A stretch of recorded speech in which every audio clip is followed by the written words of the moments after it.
Hello everyone, this is Ashutosh Chaturvedi. I cracked IIT JEE 99 and I am BTech from IIT BHU. और आज के इस lecture में हम डिस्कस करने वाले हैं मैग्नेटिक इफेक्ट्स ऑफ करंट का very important topic that is cyclotron. So let's get started.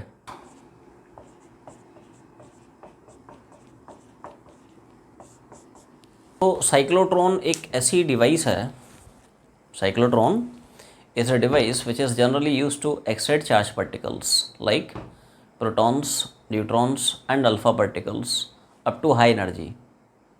Cyclotron एक ऐसी डिवाइस है जिसकी हेल्प से हम charge particles such as proton है, न्यूट्रॉन है, अल्फा पार्टिकल, इनको हाई एनर्जी से एक्सेलरेट करा सकते हैं. तो यूज़ किया है साहब. It is generally use to excite charge particles, to accelerate charge particles. ठीक है. साइक्लोट्रॉन में जो प्रिंसिपल इन्वॉल्व है, वैसे साइक्लोट्रॉन के बारे में मैं तुम लोगों को क्लैरिफाई कर देता हूँ कि साइक्लोट्रॉन का जो टॉपिक है वो तुम्हारे बोर्ड के सिलेबस से हट चुका है. Do have any idea? आवाज़ नहीं आई. It is not included in the syllabus of your board exam. ये सबको पता है क्या? ये सिर्फ कॉम्पिटिटिव एग्ज़ाम में ही इंक्लूडेड है. जेई के सिलेबस में और नीट के सिलेबस में, बोर्ड्स में हटा दिया है. आवाज़ नहीं आई. साइक्लोट्रॉन में जो प्रिंसिपल इन्वॉल्व है, प्रिंसिपल काफ़ी शानदार है. प्रिंसिपल ये बोलता है कि हम किसी भी चार्ज पार्टिकल को एक्सेलरेट कर सकते हैं with the help of two fields, with the help of electric field and with the help of magnetic field. Right. जहाँ पे जो इलेक्ट्रिक फील्ड होती है ये चार्ज पार्टिकल को एक्सेलरेट कराती है, उसकी वेलोसिटी बढ़ाती है, मोमेंटम बढ़ाता है, काइनेटिक एनर्जी बढ़ाता है. और जो मैग्नेटिक फील्ड है it throws the particle into a circular orbit. ये पार्टिकल को सर्कल में घुमाता है. समझ रहा ना? तो प्रिंसिपल सब ये है क्या, the basic principle involve in this कि पार्टिकल को हम एक्सेलरेट कर सकते हैं with the help of two fields. कौन कौन सी? मैग्नेटिक फील्ड और इलेक्ट्रिक फील्ड. अच्छा, यहाँ पे जो इलेक्ट्रिक फील्ड है ना, it is oscillating electric field, it is not constant electric field. कैसी है वो हम लोग चर्चा करेंगे. ऑसिलेटिंग इलेक्ट्रिक फील्ड का सेंस क्या है. ठीक है. कमाल का इंस्ट्रूमेंट है ना. Oscillating electric field, oscillating. यहाँ पे जो इलेक्ट्रिक फील्ड का रोल है, जो इलेक्ट्रिक फील्ड का फंक्शन है, वो पार्टिकल की वेलोसिटी बढ़ाता है. इलेक्ट्रिक फील्ड है, चार्ज है, तो है ना, फोर्स लगेगा, फोर्स की वजह से एक्सेशन आएगा, तो एक्सेशन की वजह से उसकी वेलोसिटी बढ़ेगी, मोमेंटम बढ़ेगा, काइनेटिक एनर्जी बढ़ेगा. समझा ना? तो जो इलेक्ट्रिक फील्ड है ये क्या करता है, it accelerates the charge particle. है ना. ये इलेक्ट्रिक फील्ड पार्टिकल की वेलोसिटी बढ़ाता है, मोमेंटम बढ़ाता है, काइनेटिक एनर्जी बढ़ाता है. और जो मैग्नेटिक फील्ड है it throws the particle into a circular orbit. क्या हम लोग पढ़ चुके हैं magnetic effects of current lecture number 1 में कि जब भी पार्टिकल की वेलोसिटी मैग्नेटिक फील्ड के परपेंडिकुलर होती है तो क्या पार्टिकल का पास सर्कल होता है? ये सुनो. अगर पार्टिकल की वेलोसिटी मैग्नेटिक फील्ड के परपेंडिकुलर होती है, motion of charge particle in region of uniform magnetic field, वहाँ पे हम लोग डिस्कस कर चुके हैं कि पार्टिकल की वेलोसिटी मैग्नेटिक फील्ड के पैरेलल होता है, क्या होगा, एंटी पैरेलल तो क्या होगा, परपेंडिकुलर तो क्या होगा. बस वही वाला केस है. और एंगल पे तो हेलिकल में जाता है. Do you remember? तो ऐसा है. तो अगर पार्टिकल की वेलोसिटी, यहाँ पे हम पार्टिकल की वेलोसिटी को मैग्नेटिक फील्ड के नॉर्मल रखते हैं so that particle follow a circular track. तो ये जो मैग्नेटिक फील्ड है वो पार्टिकल को सर्कल में घुमाती है.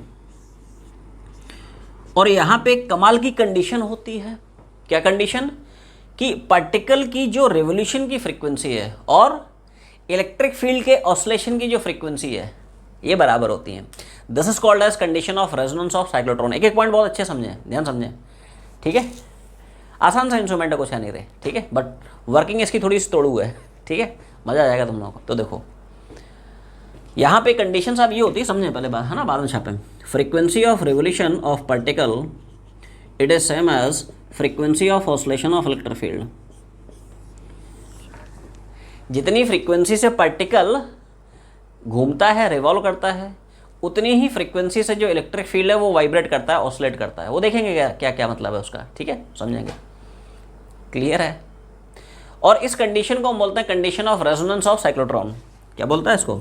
This is called as condition of resonance of cyclotron.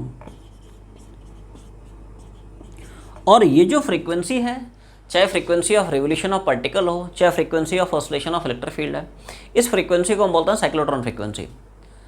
Cyclotron का नाम उसके साथ चिपका दिए। क्या बोलता है? This frequency is called as cyclotron frequency.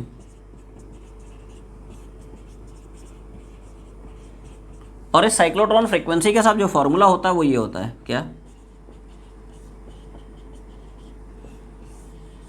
क्या फ्रीक्वेंसी और टाइम पीरियड एक दूसरे को रेसिप्रोकल होते हैं? यस और नो? न्यू बराबर 1/t। क्या टाइम पीरियड का तुम लोगों को फॉर्मूला याद आ रहा है? 2πm/qb। यस और नो? सर्कुलर वाले केस में वेलोसिटी मैग्नेटिक फील्ड के परपेंडिकुलर है, तो वहाँ पे हम लोग फॉर्मूला क्या पढ़े थे टाइम पीरियड का? 2πm/qb। उसको पलटी मार तो यही आ जाएगा qb/2πm। वो मैथमेटिकल है ना, हम लोग एक्सप्रेशंस बाद में, मैथमेटिकल इसका जो एस्पेक्ट है वो बाद में डिस्कस कर लेंगे, ठीक है? पहले यहाँ तक छापें। इसका जो कंस्ट्रक्शन है वो बड़ा ही शानदार है, जानदार है, धमाकेदार है, ठीक है?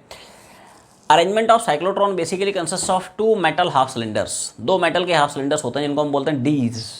क्या बोलते हैं? Dees, as they are in the shape of D. D समझते हो? अल्फ़ाबेट वाला डी, ABCD वाला ABCD समझते हो? तो देख ऐसा है, क्या स्ट्रक्चर बड़ा आसान सा है। अरेंजमेंट बेसिकली कंसिस्ट ऑफ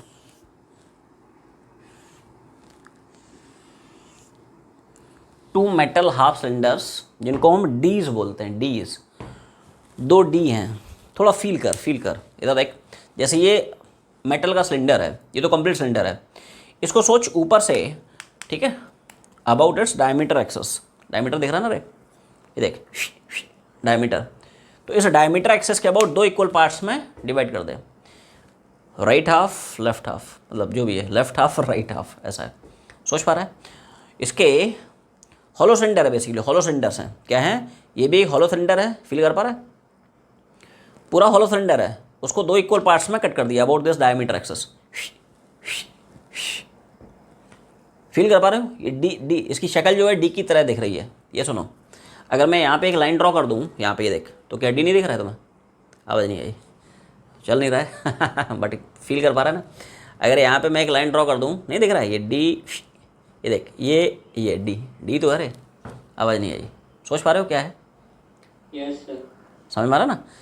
हाँ, ये बेसिकली डी के फॉर्म में, डी आधा सिलेंडर है ना रे। तो ये देख, ये और ये ABCD सिखा रहा हूँ तुम लोगों को पढ़ेगा ABCD ये देख, ये लाइन और ये लाइन नहीं बन रहा डी, और ऐसे इधर ये लाइन और ये लाइन है ना। तो ये जैसे फ्रंट व्यू ऐसे सामने से देखो तो विल लुक लाइक दिस, इस तरह से। बाकी असलियत में ये देखो, है ना, फील भी करा देता हूँ। ये देख, ये आधा सिलेंडर है, ये देखो ऐसे, है ना, इधर भी आधा टुकड़ा है ना, डी के फॉर्म में है। सोच पा रहे हो? ठीक है, आधा सिलेंडर, और ऐसे ही इधर भी आधा सिलेंडर, ये इस तरह से आधा सिलेंडर है। तो ये है बेसिकली, आधा सिलेंडर इधर रखा है, आधा सिलेंडर इधर से रखा है। और ये मैंने टॉप व्यू बनाया ऊपर से देखने पे, है ना, फील कर पा रहे हो? सिलेंडर तो ऐसे रखा है, ऐसे ऐसे, लेकिन जब ऊपर से देखेगा will look like a D, है ना, इस तरह से। चांद है, आधा चांद, समझना नहीं, आधा चांद है, ऊपर से देख रहा है तो, ठीक है, हाफ मून, फुल मून, ऐसा है। समझ पा रहे हो? ठीक है, तो ये तो हो गए 2 मेटल के हाफ सिलेंडर, इस तरह से बैठे होते हैं, ठीक है। इन दोनों मेटल के जो सिलेंडर्स, इनको हम कनेक्ट कर देते हैं with the help of an alternating voltage source. क्या? AC सोर्स से ज्वाइन कर देते हैं। बहुत जल्दी हम लोग AC पे पहुंचने वाले हैं, ऑल्टरनेटिंग करंट, ठीक है। तो इन दोनों मेटल के हाफ सिलेंडर्स को कनेक्ट कर देता है with the help of an alternating voltage source. इसको AC सोर्स बोलता है। क्या है साहब? AC source. और ये डीज हैं, डीज, ठीक है, मेटल के हाफ सिलेंडर्स हैं, ठीक है भाई। और इन दोनों डीज को प्लेस कर देता है in between 2 strong poles of a magnet, producing a strong magnetic field in the region. इन दोनों को हम एक बहुत तगड़े मैग्नेटिक फील्ड में रख देते हैं। This arrangement is kept, right, ठीक है, in between 2 strong poles of magnet. Feel कर पा रहे हो कैसा है? ये देखो, ये तुम्हारे सिलेंडर्स हैं, इधर देख, ये दोनों डीज हैं, ठीक है, लेफ्ट और राइट, है ना। D1 है, मान ले, नाम दे दिया है, इनका नामकरण कर देते हैं। D1 है, ये भाई साहब D2 है। ये हाफ सिलेंडर D1 है, ये हाफ सिलेंडर नामकरण हो चुका है, D2 है। अब ये सिलेंडर स्प्लिन में है, इधर देख, ये D1 ये D2, और यहाँ पे है ना, यहाँ पे एक नॉर्थ पोल है, यहाँ पे एक है ना तुड़ू मैग्नेट है, strong magnet, very strong magnet, electromagnet है, ठीक है, बहुत स्ट्रॉन्ग मैग्नेट है। ये मान लो उसका नॉर्थ पोल है, ये साउथ पोल है, producing strong magnetic field in the region, जिसकी डायरेक्शन होगी नॉर्थ से साउथ। क्या हम लोग पढ़ चुके हैं, मैग्नेटिक फील्ड लाइंस नॉर्थ से ऑरिजिनेट करती हैं, साउथ में टर्मिनेट हो जाती हैं। क्लियर है? तो अब अरेंजमेंट समझ में आ गया कैसे कैसे बैठा है, एक बार फिर से देख लें। एक मेटल का हाफ सिलेंडर, दूसरा मेटल का हाफ सिलेंडर, इन दोनों को उसने कनेक्ट कर रखा है एक ऑल्टरनेटिंग वोल्टेज सोर्स है। ऑल्टरनेटिंग वोल्टेज सोर्स की चर्चा हम लोग डिटेल में कर लेंगे, भी टेंशन मत लेना, ठीक है। V बराबर V not sine omega T, ठीक है, AC सोर्स बोलते हैं, ऑल्टरनेटिंग वोल्टेज सोर्स है। और ये हैं तुम्हारे सिलेंडर्स, है ना, D1 है D2 है, और यहाँ पे दो पोल्स हैं, एक है ना नॉर्थ पोल है और यहाँ पे दूसरा साउथ पोल है, इस तरह से two strong poles of magnet, और मैग्नेटिक फील्ड लाइंस नॉर्थ से साउथ, इस तरह से ये सेटअप है। और इस पूरे अरेंजमेंट को हम एक इवैक्यूएटेड चैम्बर में रख देते हैं। क्या बोला? इवैक्यूएटेड चैम्बर में रख देते हैं। अब पूछोगे साहब ऐसा क्यों करते हैं? So as to avoid the collisions of charge particle with the air molecules. जो चार्ज पार्टिकल को एक्साइट कराएगा ना, उसके एयर पार्टिकल से कोलिजन्स को अवॉइड करने के लिए इसको हम एक इवैक्यूएटेड चैम्बर में रख देते हैं, ठीक है। Region is a perfect vacuum, एक परफेक्ट वैक्यूम वाले हॉल में रख देते हैं। तो ये बेसिक सा सेटअप है।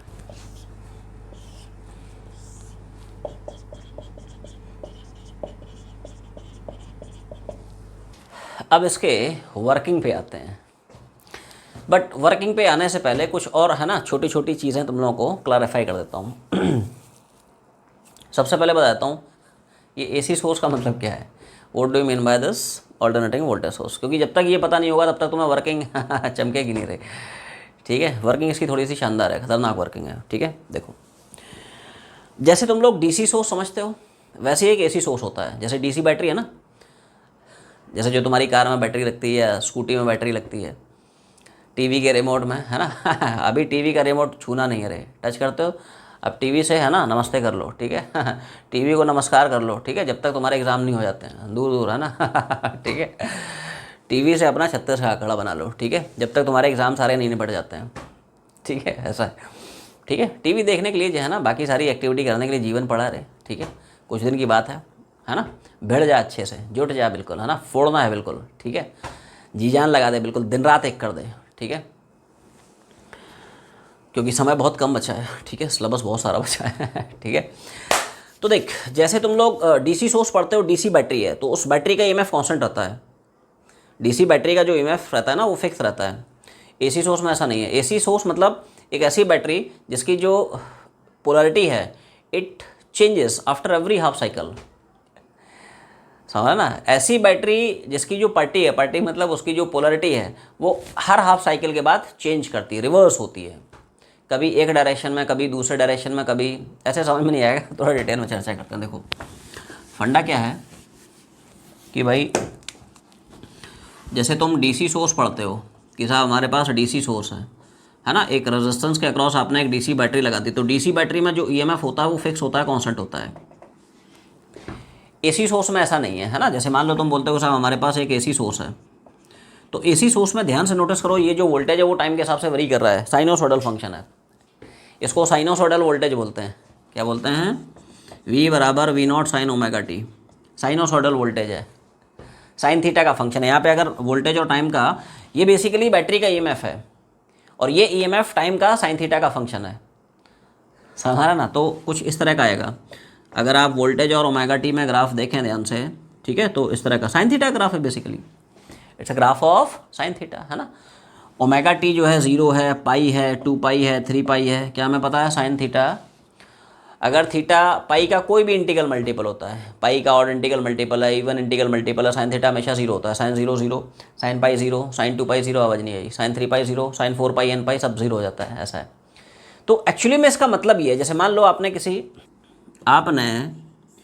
इसी रजिस्टर के अक्रॉस यही AC सोर्स लगा दिया है, तो इसका मतलब क्या है?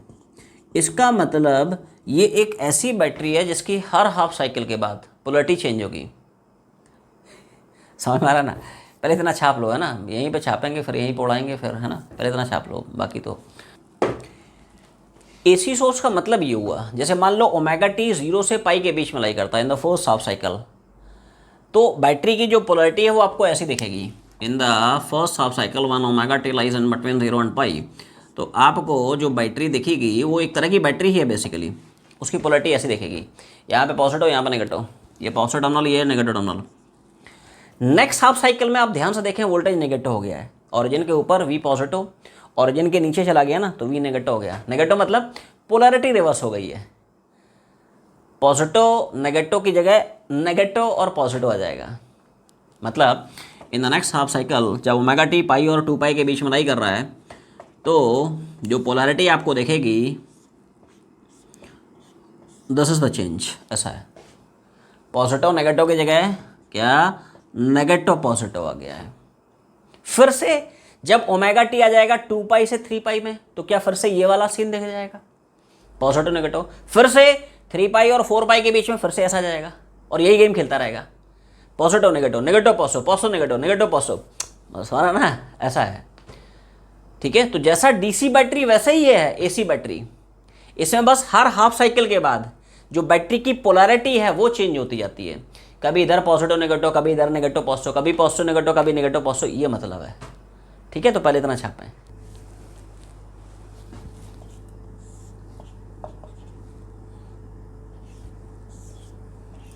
थोड़ा सा छोटा बना लेते हैं डायग्राम, पूरा जगह खा रहा है नहीं, ये लो ये छोटू सा बना लिया अपने मतलब भर का। ठीक है,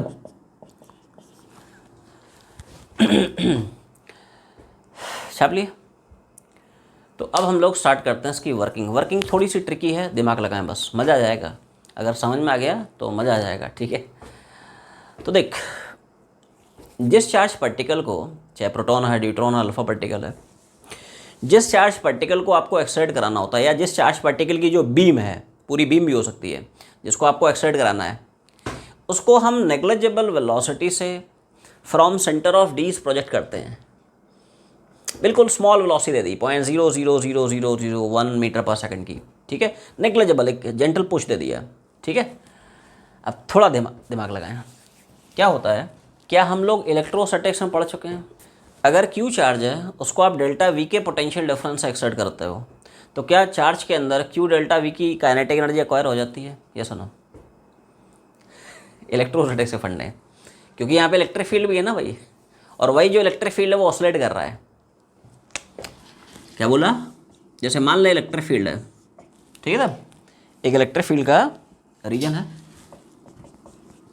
कोई चार्ज पार्टिकल है, रेस्ट से स्टार्ट कर रहा है और उसको इन दो पॉइंट्स के बीच में ले जा रहे हैं, जिन दो पॉइंट्स के बीच का पोटेंशियल डिफरेंस कुछ डेल्टा वी है।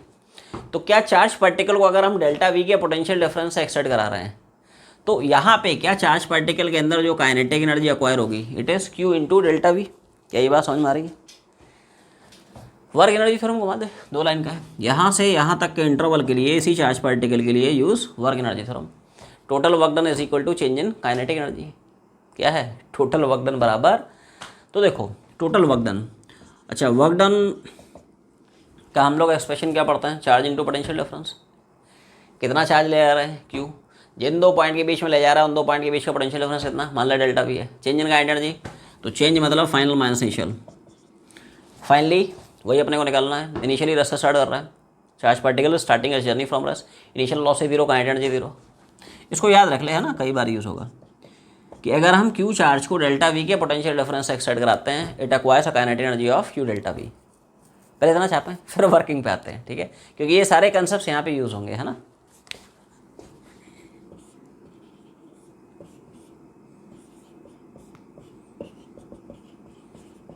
ऑल्टरनेटिंग वोल्टेज सोर्स में वही आप ग्राफ याद रखें, है ना, वोल्टेज और ओमेगा टी में क्या साइन थीटा का ग्राफ है ना, 0 है, पाई है, 2 पाई है। ठीक है, राइट।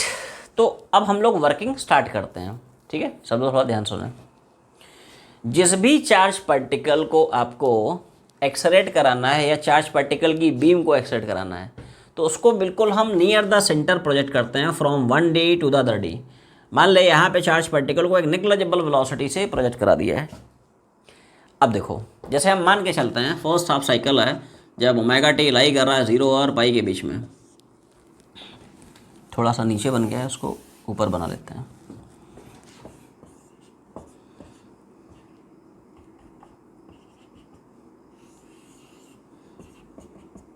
क्या बोला? जब ओमेगा टी लाई कर रहा है 0 से पाई के बीच में, तो मान लेते हैं पोलैरिटी कुछ इस तरह की है। अलग से पूरा डायग्राम बना रहा हूँ, है ना। ये मान लो D1 है, ये मान लो D2 है, और बैटरी की आपको पोलैरिटी मान लो कुछ ऐसी दिखती है। फर्स्ट हाफ साइकिल में बैटरी का पॉजिटिव टर्मिनल इधर है, नेगेटिव टर्मिनल इधर है। मतलब क्या सिचुएशन में आपको D1 हायर पोटेंशियल दिख रहा है, क्या D2 जो है लोअर पोटेंशियल पर दिख रहा है, और क्या इलेक्ट्रिक फील्ड की डायरेक्शन यहाँ से यहाँ दिख रही है। This is connected with the positive terminal of the battery will be at higher potential. ये वाला जो सिलेंडर है, ये वाला जो D है, it is connected with the negative terminal of the battery will be at lower potential. क्या हमें पता है इलेक्ट्रिक फील्ड की डायरेक्शन हमेशा होती है कहाँ से कहाँ? From region of higher potential towards the region of lower potential. अब देख फंडा क्या है दोस्त, फंडा ये है कि जिस चार्ज पार्टिकल को हमें एक्साइट कराना है उसको बिल्कुल नियर द सेंटर ऑफ डीज, जैसे है ना, ये एक हाफ सिलेंडर है, ये दूसरा हाफ सिलेंडर है, और यहाँ से एक निग्लेजेबल वेलोसिटी प्रोजेक्ट कर दे। अभी अभी हमने क्या सीखा, अगर क्यू चार्ज को डेल्टा वी के पोटेंशियल डिफरेंस से एक्साइट कराएगा, कितनी का एनर्जी एक्वायर करेगा? क्यू डेल्टा वी, वही तो है।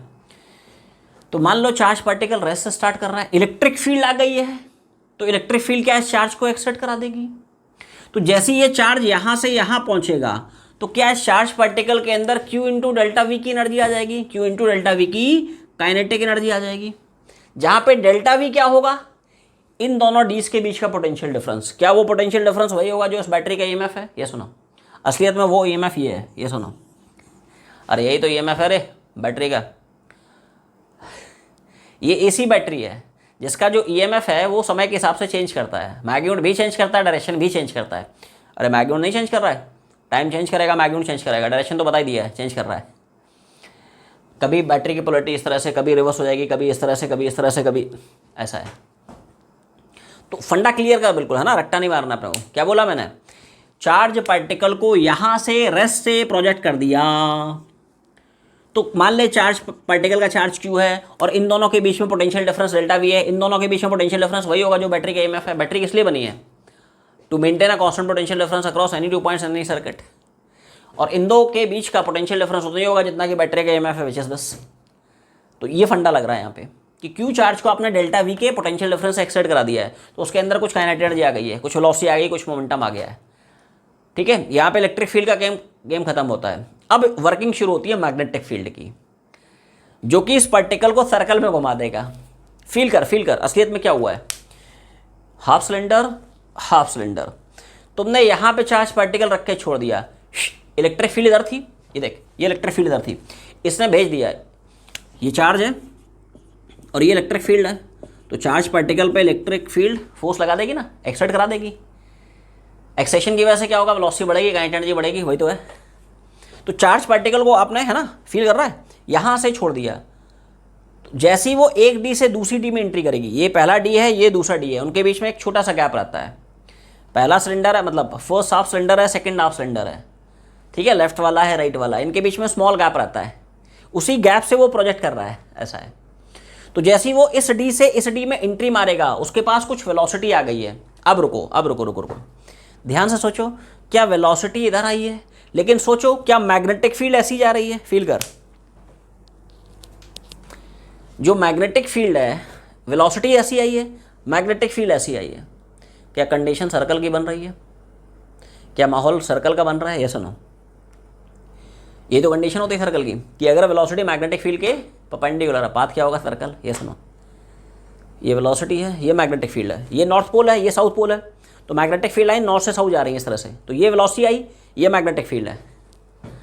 और क्या हम लोग पढ़ चुके हैं, जिस डायरेक्शन में पार्टिकल पर मैग्नेटिक फोर्स लगता है, that will be direction of centre of circle. Magnetic force क्या पड़ता है, Q into V cross B, तो वी क्रॉस बी का डायरेक्शन निकाल ले, उस डायरेक्शन में फोर्स लगेगा as a charge is positive. मान ले प्रोटॉन को भेजा, न्यूट्रॉन को भेजा, अल्फा को भेजा, सारे पॉजिटिव चार्ज पार्टिकल हैं। इलेक्ट्रॉन को हम एक्साइट नहीं करा सकते हैं यूजिंग साइक्लोट्रॉन, ये पूछा हुआ सवाल है है ना, ये जो सवाल है ये नीट में पूछा हुआ सवाल है। Why electron can not be excited in cyclotron, आखिरी में चर्चा होगी, छोड़ना उसको, ठीक है सवाल है ना उसको छोड़, अभी समझ ध्यान से। तो फंडा क्या है?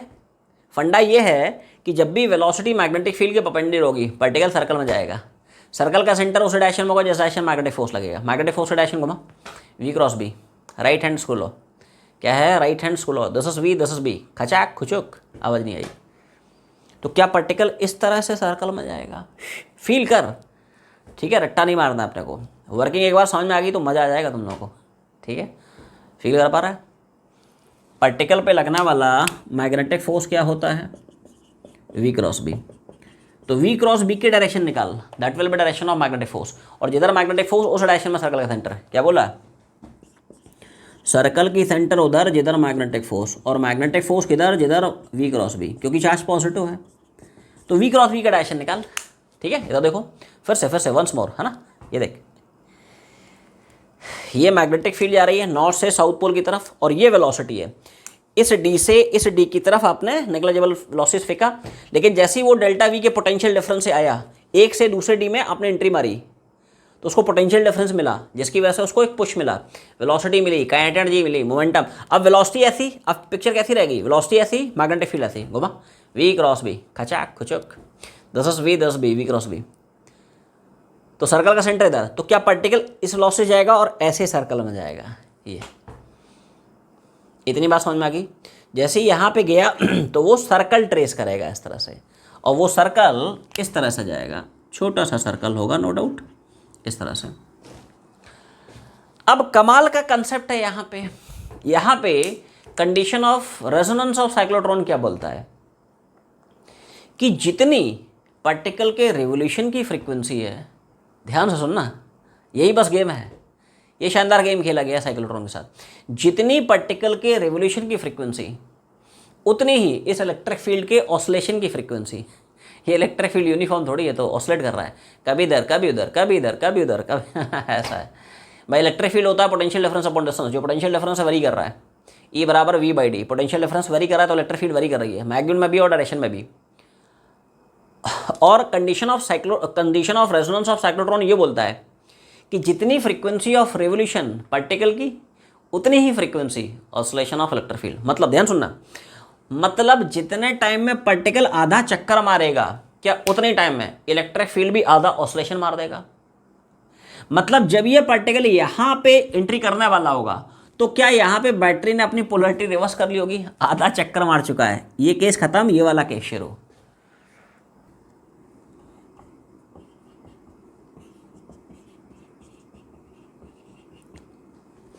अब आते हैं सेकंड हाफ साइकिल पे। ये तो वो टाइम हो गया, ठीक है, जब ओमेगा टी 0 और पाई के बीच में लाई करा था, बैटरी की पोलैरिटी ऐसी थी। अब नेक्स्ट हाफ साइकिल, तो नेक्स्ट हाफ साइकिल आपको ऐसी दिखेगी जब ओमेगा टी पाई और 2 पाई के बीच में लाई करता है। थोड़ा ध्यान से, बहुत ध्यान से, बहुत ज़्यादा ध्यान से। क्या बोला? Frequency of revolution of particle और frequency of oscillation of electric field ये हमेशा बराबर होती है। इसी को बोला गया condition of resonance of cyclotron. ये वो तोड़ू कंडीशन है जिसकी वजह से आप चार्ज पार्टिकल को एक्साइट करा पा रहे हो। अगर ये कंडीशन नहीं होती तो पार्टिकल को एक्साइट नहीं करा सकते हैं, वो हम लिमिटेशंस में देखेंगे, ठीक है। तो क्या हुआ, जितने टाइम में पार्टिकल ने आधा चक्कर मारा, इलेक्ट्रिक फील्ड ने भी आधा ऑसिलेशन कंप्लीट किया। इधर देख ध्यान से, पार्टिकल ने आधा चक्कर, इलेक्ट्रिक फील्ड ने आधा चक्कर मार लिया। अब इलेक्ट्रिक फील्ड ऐसी और पार्टिकल ऐसा, मतलब जब नेक्स्ट हाफ साइकिल में पहुंचोगे आप, तो आपको पिक्चर कुछ ऐसी देखने को मिलेगी।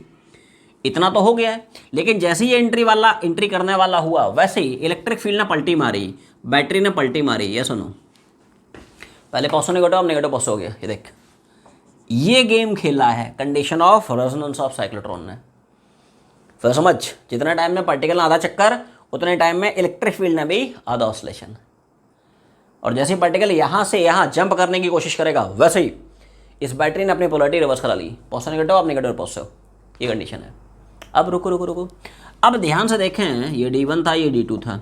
क्या अब ये चला जाएगा हायर पे और क्या ये चला जाएगा लोअर पे? ये सुनो, this is connected with the positive terminal will be at higher potential, this is connected with the negative terminal will be at lower potential. अब क्या इलेक्ट्रिक फील्ड का डायरेक्शन ये हो जाएगी, ये खेल रहा है इलेक्ट्रिक फील्ड। कि पार्टिकल जैसे ही जंप मारने की कोशिश करे तो जिधर पार्टिकल की वेलोसिटी उस डायरेक्शन में इलेक्ट्रिक फील्ड अपने आप को अलाइन कर लेता है, तभी तो इलेक्ट्रिक फील्ड इसको एक्सर्ट करा पाएगा। हमारा मोटो क्या है, पर्पस क्या है, इस पार्टिकल को एक्सर्ट कराना अप टू हाई एनर्जी, ऐसा है। तो वो काम कर रहा है ये electric field because of this condition of cyclotron, condition of resonance of cyclotron. समझ में आ रहा ना। तो अब यहाँ पे क्या हो रहा है, जैसे ही पार्टिकल जंप करने वाला हुआ इलेक्ट्रिक फील्ड फिर से आ गई, और फिर से ध्यान से सोचो, इन दोनों के बीच में पोटेंशियल डिफरेंस आ गया है उतना ही जितना कि बैटरी का एमएफ है। इन दोनों डीज के बीच में उतना ही पोटेंशियल डिफरेंस जितना कि बैटरी का एमएफ है। तो फिर से अगर क्यू चार्ज को डेल्टा वी के पोटेंशियल डिफरेंस से एक्सर्ट कराएगा तो क्या फिर से पार्टिकल के अंदर उतनी ही काइनेटिक एनर्जी एक्वायर हो जाएगी, कितनी, क्यू डेल्टा वी की। ये सुनो, फिर से क्या पार्टिकल के अंदर इतनी ही काइनेटिक एनर्जी एक्वायर हो पाएगी। देख, जब पार्टिकल यहाँ से यहाँ एंट्री किया था तब भी इतनी काइनेटिक एनर्जी मिली थी, यहाँ पे 0, यहाँ पे इतनी आ गई। फिर जब यहाँ से यहाँ जा रहा है उतनी काइनेटिक एनर्जी फिर से मिल गई। मतलब जब पार्टिकल यहाँ पे पहुंचेगा तो क्या उसकी काइनेटिक एनर्जी बढ़ गई as compare to here in this case. यहाँ पे 0, यहाँ पे क्यू डेल्टा वी, और क्यू डेल्टा वी और मिल गई तो यहाँ पे 2 क्यू डेल्टा वी आ गई। काइनेटिक एनर्जी बढ़ने से क्या now this particle will describe a circle of greater radius, large radius. ये सुनो, याद करो रेडियस का फॉर्मूला जब पार्टिकल सर्कल में दौड़ता है, what is the formula of radius of circle, बोल। रेडियस के तुम लोगों को याद आ रहा हो, कई सारे फॉर्म में फॉर्मूले बताए थे, 4 फॉर्म में फॉर्मूला। आर बराबर M V by Q B, R बराबर P by Q B momentum का फॉर्म में, आखिरी वाला है काइनेटिक एनर्जी की फॉर्म में, under root of 2m k upon Q delta V. ये सुनो, Q B Q B Q B Q B Q B Q B. तो पार्टिकल की काइनेटिक एनर्जी बढ़ गई यहां से यहां जाने में, जिसकी वजह से now it will describe a circle of large radius. अब ये जो रेडियस आएगा इस रेडियस से बड़ा आएगा, ये फंडा है। समझ में आ रहा ना क्या हुआ है, फिर से समझे। जैसे ही यहां से यहां एंट्री मारी उसको एक्स्ट्रा काइनेटिक एनर्जी मिल गई, काइनेटिक एनर्जी बढ़ने से रेडियस बढ़ गया। अच्छा, तुम लोगों को थोड़ा सा फील भी करा देता हूँ कि सर्कल का सेंटर किधर आएगा। देखो, पार्टिकल यहाँ से शुरू किया था, है ना, वी ये था, बी ये था, थोड़ा फील कर ले स्टार्टिंग की जर्नी। इससे इस डी में जब एंट्री मारा, ये वाला केस, तो V B V cross V खचाक तो ऐसे गया। अब रुको, अब वो ऐसे आ रहा है, ये देखो ना ऐसे आ रहा है, ऐसे ऐसे। रुको, अब थोड़ा सा मामला रिवर्स हुआ रे, अब वेलोसिटी ऐसे ही, मैग्नेटिक फील्ड तो वैसे ही रहे, नॉर्थ इधर साउथ इधर खचाक। अब घुमा वी क्रॉस वी हो रहा है। सही से कर लेते हैं थोड़ा सा। ये वी है, ये बी है, this is V, this is B, ये वी, ये बी हो रहा है। इस डायरेक्शन में जाएगा, पहले ऐसे, अब ऐसे। फील कर पा रहा, वेलोसिटी ऐसे, मैग्नेटिक फील्ड ऐसे, तो वी क्रॉस बी इधर उस डायरेक्शन फोर्स, जिधर वी क्रॉस बी उस डायरेक्शन फोर्स, और जिधर फोर्स उस डायरेक्शन में सर्कल का सेंटर। तो वी क्रॉस बी इधर उस डायरेक्शन में मैग्नेटिक फोर्स उस डायरेक्शन में सेंटर, खचाक ऐसे जाएगा, खचाक खचाक खचाक। समझ पा रहे हो ना। मतलब नाउ सर्कल ही जाएगा लेकिन अब थोड़ा सा बड़ा सर्कल ट्रेस करेगा, क्योंकि देखो काइनेटिक एनर्जी बढ़ गई, रेडियस बढ़ गया, ये डिफरेंस मिलेगा। फील कर पा रहे हो। पहले वी ऐसा, बी ऐसा, वी क्रॉस बी ऐसे, ये देखो इतना आधा, फिर वी इधर, बी इधर, वी क्रॉस बी इधर आ गया, तो अब ऐसे गया। फील कर पा रहा है। पहले ऐसे गया था, ये देखो वी इधर, बी इधर, वी क्रॉस बी। फील कर पा रहा है। वी इधर, बी इधर, वी क्रॉस बी ऐसे, ये गया। अब यहाँ पे वेलोसिटी ऐसी हो गई, ऐसे जा रहा है ना, तो ऐसी वेलोसिटी होगी, तो वी इधर, बी इधर, वी क्रॉस बी, है ना, सेम सर्कल को कंप्लीट कर रहा है। पहले आधा सर्कल, फिर रिमेनिंग आधा सर्कल, बट ये जो सर्कल बनेगा उसका रेडियस बस बढ़ जाएगा, ये फंडा है। और फिर से वही कंडीशन रिपीट होती रहेगी। क्या जितने टाइम में पार्टिकल आधा चक्कर मारेगा उतने टाइम में ये इलेक्ट्रिक फील्ड आधा ऑसिलेशन कंप्लीट कर लेगी। पार्टिकल यहाँ से यहाँ इधर देख, और इलेक्ट्रिक फील्ड यहाँ से यहाँ, तो फिर से जैसी पार्टिकल यहाँ पे जंप करने की कोशिश करेगा, बैक टू पवेलियन, वापस से इस वाली पोजीशन पहुँच जाएगा। 1 2 तीसरा हाफ साइकिल कौन सी, जब ओमेगा टी 2 पाई और 3 पाई के बीच में लाई कर रहा है, 0 से पाई, पाई से 2 पाई, अब फिर नेक्स्ट 2 पाई से 3 पाई, तो फिर से वही कंडीशन है। इसकी बस पोलैरिटी रिवर्स करा दे, है ना। तो देखो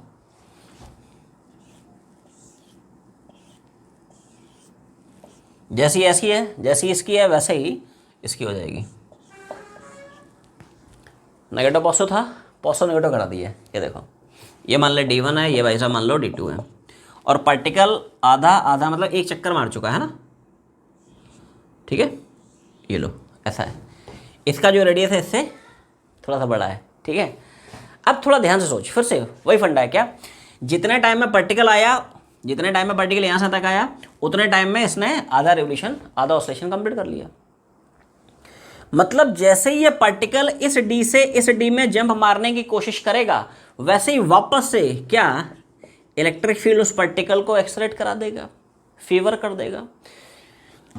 this D is connected with the positive terminal will be at higher potential, this is connected with the negative terminal battery will be at lower potential. और क्या हम लोगों को पता है इलेक्ट्रिक फील्ड डायरेक्शन हमेशा होती है from region of higher potential towards the region of lower potential, clear है। तो फिर से जैसी इस डी से इस डी में एंट्री मारने की कोशिश करेगा, फिर से इलेक्ट्रिक फील्ड उसको एक्सेलरेट कराएगी। जब भी क्यू चार्ज डेल्टा वी के पोटेंशियल डिफरेंस आ जाएगा तो it will acquire an extra kinetic energy Q delta V. Q मतलब पार्टिकल चार्ज, डेल्टा वी इन दोनों के बीच का potential difference, which is same as EMF of this battery. तो फिर से जैसी वो यहां से यहां गया, क्या पार्टिकल की फिर से वेलोसिटी बढ़ गई, काइनेटिक एनर्जी बढ़ गई बाय द सेम फैक्टर। और वेलोसिटी बढ़ जाएगी, काइनेटिक एनर्जी बढ़ जाएगा, तो क्या अब फिर से जो सर्कल बनाएगा, मैग्नेटिक फील्ड उसको सर्कल में घुमा रहा है। देखो दोनों का रोल आप क्लैरिफाई करें, इलेक्ट्रिक फील्ड उसको एक्साइट करा रहा है, उसकी वेलोसिटी बढ़ा रहा है, मोमेंटम बढ़ा रहा है, काइनेटिक एनर्जी बढ़ा रहा है। मैग्नेटिक फील्ड उसको गोलू गोलू घुमा रहा है, घूम जा घूम जा घूम जा घूम जा घूम जा, ऐसा है। समझ पा रहे हो। तो जैसी काइनेटिक एनर्जी बढ़ गई, फिर से now it will describe again a circle of larger radius. थोड़ा सा फिर से फील कर लें, इधर देखो, यहां से तो इस डी से इस डी में जंप मारा तो ज़्यादा वेलोसिटी, ज़्यादा काइनेटिक एनर्जी है। फिर से वेलोसिटी ऐसी है, मैग्नेटिक फील्ड ऐसी है, वी इधर है, एवरीवन सी दिस, वी इधर खचाक, वी क्रॉस बी।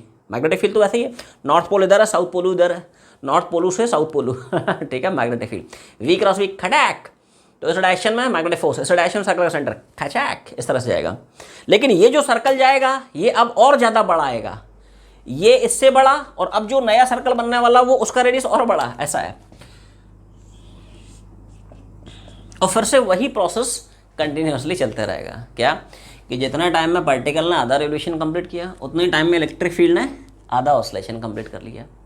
फिर से बैटरी की पोलैरिटी रिवर्स हो जाएगी, इलेक्ट्रिक फील्ड अब इधर आ जाएगी, फिर से एक्साइट कराएगा, फिर से काइनेटिक एनर्जी बढ़ेगी, फिर से रेडियस बढ़ेगा, और यही प्रोसेस चलते रहेगा। तो यहाँ पे अगर आप थोड़ा ध्यान से सोचें तो इस पूरे के पूरे एपिसोड में हो क्या रहा है।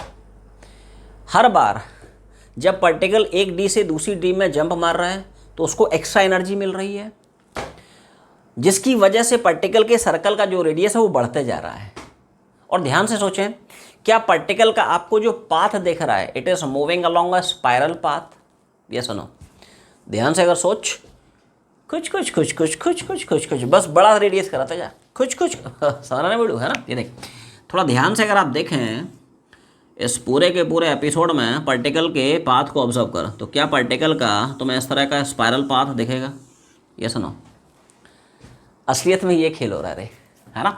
हर हाफ रेवोल्यूशन के बाद, है ना, इस हाफ के बाद अब नया, है ना, जो सर्कल बनेगा बड़ा रेडियस, इसके बाद जो नया सर्कल बनेगा और बड़ा रेडियस, ये खेल हो रहा है, ये खोल ये है भूल भुलैया है भूल भुलैया कहाँ है, लखनऊ में समझ पा रहा ना, ठीक है इस तरह से सोच पा रहा है, ये इस तरह से इस तरह का पाथ है ठीक है। चार्ज को पूरा घुमा दिया, जुम जुम जुम जुम जुम जुम जुम जुम, इस तरह से घुमा दिया है। और सोच क्या हर हाफ साइकिल के बाद पार्टिकल की काइनेटिक एनर्जी बढ़ती जा रही है, आधा चक्कर काइनेटिक एनर्जी बढ़ गई, और आधा चक्कर और बढ़ गई, फिर और बढ़ गई, फिर और बढ़ गई, बढ़ते बढ़ते बढ़ते बढ़ते। सोचो जब पार्टिकल यहाँ से फाइनली, यहाँ कहीं विंडो होती है, यहाँ से पार्टिकल फाइनली मर्ज हो जाता है, तो पार्टिकल की sense after every half revolution kinetic energy बढ़ते जा रही है। तो जब पार्टिकल फाइनली यहाँ से विंडो से इमर्ज करेगा तो कितनी ट्रमेंडस काइनेटिक एनर्जी लेके इमर्ज करेगा, खतरनाक काइनेटिक एनर्जी लेके आएगा फुल्ली चार्ज्ड। बताओ किसकी बैंड बजाना है ठीक है। तो पार्टिकल जब फाइनली बाहर निकलता है फ्रॉम विंडो, उस डीज में एक, है ना, छोटी सी स्मॉल ओपनिंग होती है, विंडो होती है, वहाँ से निकल जाता है, और फिर पार्टिकल को जिस टारगेट पे हिट करना होता है उसको खड़ाक हिट करा देता है। दस टारगेट समझते हो, जैसे तुम्हारा एक टारगेट ठीक है, बैंड बजा दो टारगेट की, ठीक है, पूरे मोमेंटम से, पूरी एनर्जी से, फुल एनर्जी से, ठीक है। जब तुम फाइनली एग्जाम में बैठने जाओगे ना, बिल्कुल फुल एनर्जी से, ठीक है, जबरदस्त एनर्जी, किसी पेपर की धज्जियाँ उड़ा दो ठीक है, ऐसा है, उतनी एनर्जी से जाओ ठीक है, राइट। पेपर भी डर जाए, मतलब अब तो छोड़ दे बोलने लगे पेपर, कितना बनाएगा रे उस खतरनाक लेवल की प्रिपरेशन होनी चाहिए, ठीक है तो ऐसा है। तो पार्टिकल जब यहाँ पे फाइनली इमर्ज कर रहा है, मतलब ट्रमेंडस एनर्जी से, काइनेटिक एनर्जी से आएगा और टारगेट को तहस नहस कर देगा, ऐसा है। So this is how a charge particle can be accelerated up to high energy using this cyclotron. इस तरह से हम साइक्लोट्रॉन को यूज करते हैं to accelerate charge particle up to very high energy, extremely high energy, ठीक है। क्योंकि आफ्टर एवरी हाफ रेवोल्यूशन क्या हो रहा है, पार्टिकल की काइनेटिक एनर्जी बढ़ रही है by this factor, Q delta V से बढ़ रही है। तो फाइनली जब पार्टिकल इमर्ज करेगा, पार्टिकल जब इमर्ज करेगा तो उसकी जो काइनेटिक एनर्जी होगी इट्स वेरी हाई। तो ये तो इसकी वर्किंग होगी। कुछ और इंपॉर्टेंट फैक्ट्स बताता हूँ रिगार्डिंग द साइक्लोट्रॉन, पहले इतना छापें। देखो ध्यान रखें कि जब तक पार्टिकल का मोशन सिर्फ एक डी में होता है, ये देखो ये आधा सिलेंडर है ना, तब तक पार्टिकल पे सिर्फ मैग्नेटिक फोर्स काम करती है, does not experience any electrostatic force on it. हाँ, जब पार्टिकल एक डी से दूसरी डी में जंप मारता है, then only particle experiences some electrostatic force on it. क्या है, क्यों है, तो समझे ध्यान से। इनसाइड वन डी, एक डी में अगर आप ऑब्जर्व करें तो पार्टिकल पे सिर्फ और सिर्फ मैग्नेटिक फोर्स काम करेगा, only magnetic force, no electrostatic force. ऐसा क्या है और क्यों है, थोड़ा देखो। जैसे मान लो ये साहब आपका डी है, ठीक है, हाफ सिलेंडर है, मेटल का हाफ सिलेंडर है, इस तरह का बनाया है, ठीक है। नो डाउट एक हाफ सिलेंडर आपको इधर भी मिलेगा, ठीक है, उससे मतलब नहीं है। और इनके बीच में ऑफकोर्स एक इलेक्ट्रिक फील्ड है ना, पोटेंशियल डिफरेंस ऑफ बैटरी है, जो भी है ना, ये D1 है मान लें, ये D2 है। जैसे पार्टिकल सिर्फ और सिर्फ एक डी के अंदर मूव कर रहा है, इस तरह से पार्टिकल एक डी के अंदर सर्कल में जा रहा है, और जब एक डी से दूसरी डी में जंप मार रहा है तो वो स्ट्रेट लाइन में जा रहा है। ये थोड़ी सर्कल है रे, ये तो स्ट्रेट लाइन है। सर्कल सिर्फ एक डी के अंदर मिलेगा, ये स्ट्रेट लाइन, ये स्ट्रेट लाइन, ऐसा है, ठीक है। तो जब पार्टिकल सिर्फ और सिर्फ एक डी में है तो सिर्फ उस पर मैग्नेटिक फोर्स लग रहा है, और वो मैग्नेटिक फोर्स पार्टिकल को सर्कल में घुमा रहा है। यहाँ पे कोई इलेक्ट्रोस्टैटिक फोर्स नहीं है, देखो मैग्नेटिक फील्ड तो है, यहाँ पे मैग्नेटिक फील्ड है, और वो भी है ना परपेंडिकुलर है, जिसकी वजह से ही तो पार्टिकल घूम रहा है सर्कल में, इस तरह से V is perpendicular to B। अब सवाल है इलेक्ट्रोस्टैटिक फोर्स क्यों नहीं लग रहा है, कंडक्टर है ना भाई, कंडक्टर का सरफेस जो है इक्विपोटेंशियल होता है। ये देखो ये पूरा कंडक्टर है, मेटल है, क्या जितना इसका पोटेंशियल होगा उतना ही तो इसका पोटेंशियल होगा। क्या पोटेंशियल सेम होने की वजह से सीजन में इलेक्ट्रिक फील्ड बनिश हो जाएगी, ये सुनो। इलेक्ट्रिक फील्ड क्या पड़ता है इधर देख, पोटेंशियल डिफरेंस अपॉन डिस्टेंस,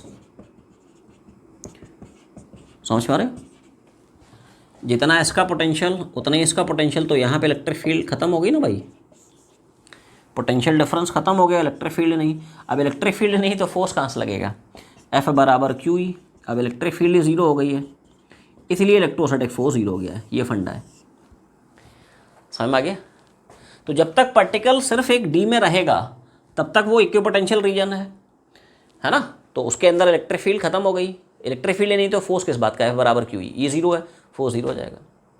तो जब तक पार्टिकल इनसाइड वन डी रहेगा it only experiences magnetic force, it does not experience any electrostatic force.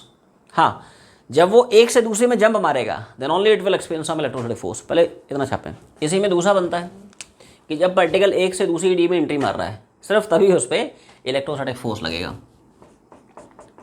Particle जब जंप कर रहा है from one D to the other D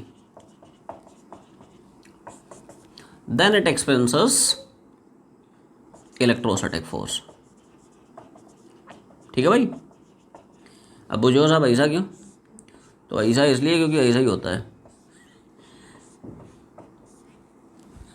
ठीक है भाई, ऐसा है। जैसे मान ले D1 D2, ठीक है ना, और चार्ज भाई साहब जंप मार रहा है एक से दूसरे डी में। तो ध्यान से देखें, this is connected with the positive terminal higher पे चला गया, this is connected with the negative terminal of the battery lower पे चला गया। इलेक्ट्रिक फील्ड आ गई ना भाई, इलेक्ट्रिक फील्ड डायरेक्शन हायर से लोअर पोटेंशियल। ये इलेक्ट्रिक फील्ड चार्ज पार्टिकल पे इलेक्ट्रोस्टैटिक फोर्स लगाएगी, यहाँ पे वो एक्सपीरियंस कर रहा है। यही तो इलेक्ट्रिक फील्ड जो हर बार उसको एक्साइट करा रही है। मैग्नेटिक फील्ड का रोल तो सिर्फ घुमाना है, लेकिन वेलोसिटी बढ़ाना, मोमेंटम बढ़ाना, काइनेटिक एनर्जी बढ़ाना, वो तो ये काम कर रहा है, इलेक्ट्रिक फील्ड काम कर रहा है। ये फंडा है, समझ आ रहा है ना। तो यहाँ पे ये जो इलेक्ट्रिक फील्ड है, इसी इलेक्ट्रिक फील्ड की वजह से, है ना, चार्ज जो है इलेक्ट्रोस्टैटिक फोर्स एक्सपीरियंस कर रहा है। तो इलेक्ट्रोस्टैटिक फोर्स कब लगेगा? जब वो एक डी से दूसरी डी में जंप मारेगा, तभी तो इलेक्ट्रिक फील्ड वो एक्सपीरियंस करेगा, उसकी वजह से इलेक्ट्रोस्टैटिक फोर्स एक्सपीरियंस करेगा। तो अब आते हैं साइक्लोट्रॉन के मैथमेटिकल एस्पेक्ट पे। इस पे कौन कौन से फॉर्मूला यूज़ होते हैं, जिस पे बेस जनरली, है ना, प्रॉब्लम्स पूछे जाते हैं जेईई में भी और नीट में भी, है ना। तो इसमें कई सारे फार्मूले हैं, जैसे सर्कल के रेडियस का फार्मूला है, टाइम पीरियड का फार्मूला है, फ्रीक्वेंसी का फार्मूला है, काइनेटिक एनर्जी का एक्सप्रेशन आता है। ठीक है, तो स्टार्ट करते हैं। और ये सारे वही एक्सप्रेशन है, कोई नए एक्सप्रेशन तुम लोग नहीं पढ़ोगे, सब वही हैं जो हम लोग पढ़ चुके हैं। कहाँ पे? Motion of charge particle in region of uniform magnetic field. Do you remember case number third में जब पार्टिकल की वेलोसिटी मैग्नेटिक फील्ड की नॉर्मल होती है, तो वही वाला केस तो है, उसी का तो एप्लीकेशन है। तो मैथमेटिकल इंटरप्रिटेशन पे थोड़ा सा मूव कर रहे हैं अब। सन्स हमें पता है पार्टिकल की वेलोसिटी, याद आ रहा है, वेलोसिटी ऐसी, मैग्नेटिक फील्ड ऐसा खचाक परपेंडिकुलर, वेलोसिटी ऐसी खचाक, मैग्नेटिक फील्ड ऐसा है ना, तभी तो गोलू मोलू घूम रहा है सर्कल में। ठीक है, तो देखा ऐसा है, पार्टिकल जो है गोलू गोलू घूम रहा है सर्कल में, लेट से सर्कल का रेडियस आ रहा है। तो क्या हम लोग पढ़ चुके हैं, ले दे के पार्टिकल पे एक ही फोर्स लग रहा है, कौन सा? Magnetic force. तो वही मैग्नेटिक फोर्स डायरेक्टेड होता है किधर? Toward centre of circle, will provide necessary centripetal force.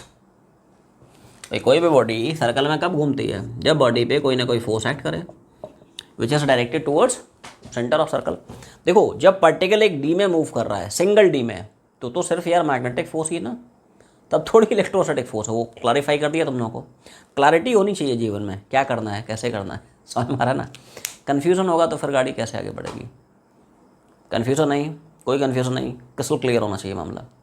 ठीक है तो देखो, तुम लोग बता दिया है, जब पार्टिकल सर्कल में दौड़ रहा है तो एक डी के अंदर है, एक डी के अंदर थोड़ी इलेक्ट्रोस्टैटिक फोर्स लगता है। तो हम लोग सर्कल वाला ही पार्ट तो डिस्कस कर रहे हैं। तो सर्कल वाला मतलब वो एक डी में जा रहा है, एक डी में थोड़ी इलेक्ट्रोस्टैटिक फोर्स लगेगा, एक ही फोर्स लगेगा, मैग्नेटिक फोर्स। तो मैग्नेटिक फोर्स ही लगता है toward centre, will provide centripetal force. तो यहाँ पे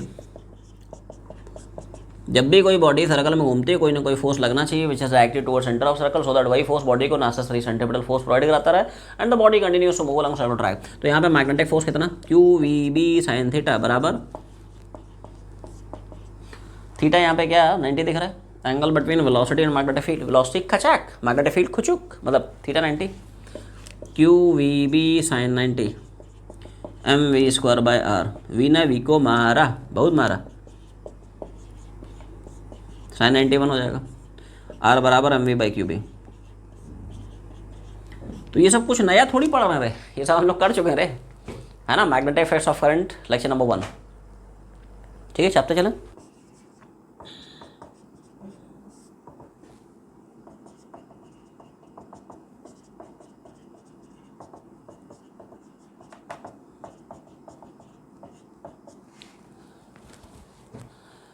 समझ मारे।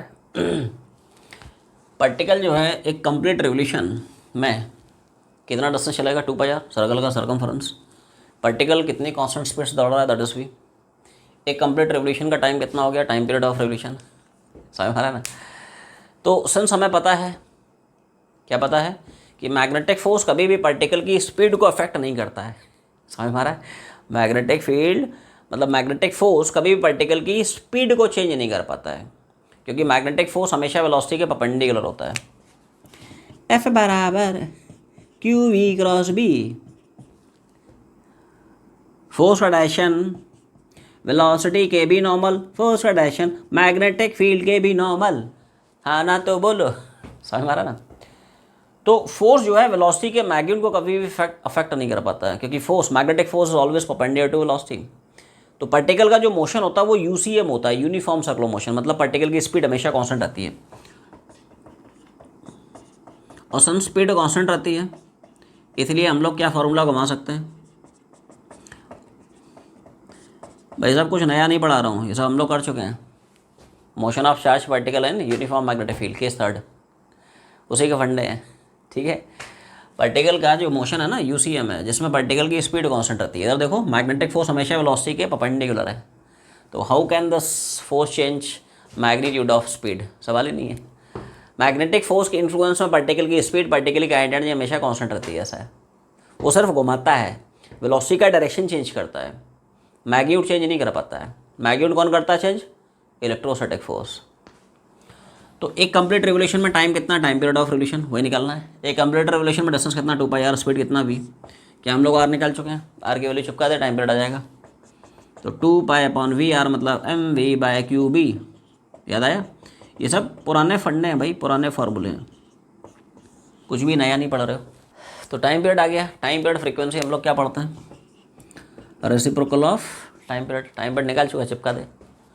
फ्रीक्वेंसी और टाइम पीरियड एक दूसरे के रेसिप्रोकल हैं, हो जाएगा भाई। टी की वैल्यू चिपका दिया, 2πm divide by QB। So finally this is the expression of frequency. इसी फ्रीक्वेंसी को बोलते हैं, ये क्या है, this is frequency of revolution of charge particle. यही होती है frequency of oscillation of electric field. जब दोनों फ्रीक्वेंसी बराबर होती है, इसी को हम बोलते हैं condition of resonance of cyclotron, ऐसा है। Frequency of revolution of particle, frequency of oscillation of electric field,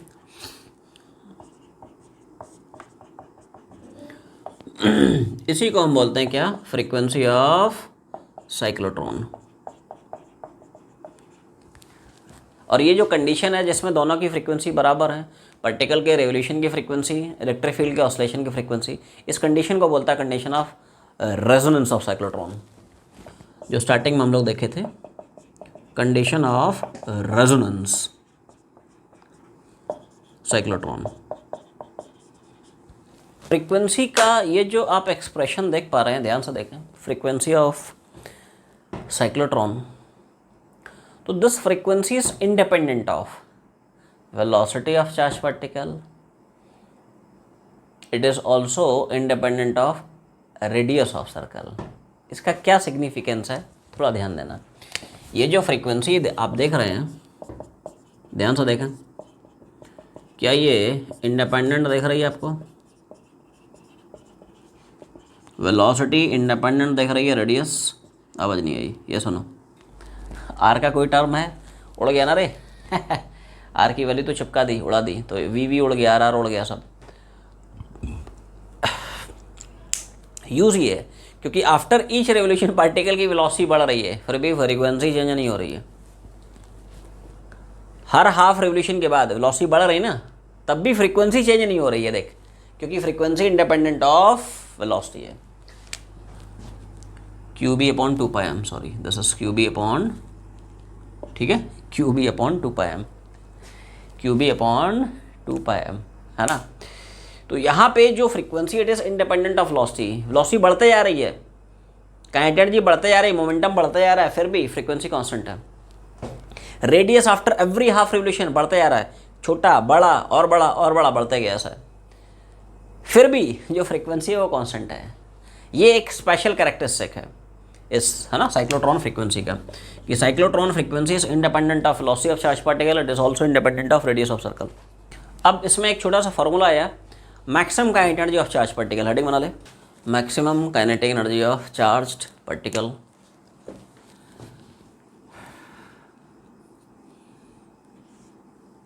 तो थोड़ा ध्यान से देखें, पार्टिकल यहाँ पे स्पाइरल पाथ में जा रहा है और इवेंचुअली यहाँ से भाग गया। ध्यान से सोचें, जब पार्टिकल जस्ट इमर्ज कर रहा होगा, क्या दिस इज दैट इंस्टेंट, क्या this is that instant it is having maximum possible kinetic energy. क्योंकि हर हाफ रेवोल्यूशन के बाद तो बढ़ ही रही है, तो जब बाहर जाएगा तभी तो मैक्सिमम का एनर्जी लेके जाएगा। थोड़ा सा फील कर, क्या जिस टाइम पे पार्टिकल बाहर जा रहा होगा, क्या उस टाइम पे सर्कल का रेडियस उतना ही हो जाएगा जितना कि डी का रेडियस है? या सुनो, मैं मान लेता हूँ जो डी है, जो जो जो सिलेंडर है उसका रेडियस मान ले R0 है, बिल्कुल चिपक के जाएगा ना, भाग गया।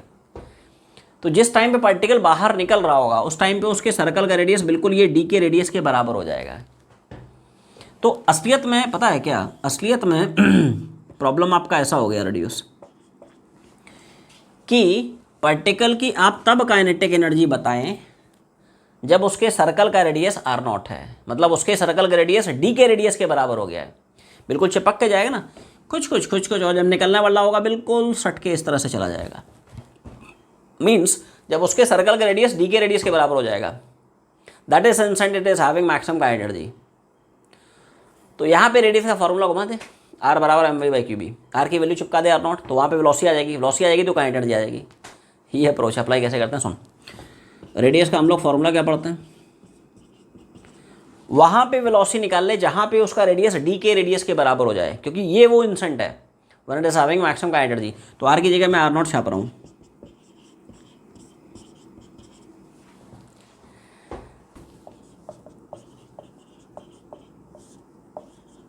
तो यहाँ से क्या V हमने निकाल लिया है, V बराबर QB R0 upon M, QB R0 upon M, ठीक है।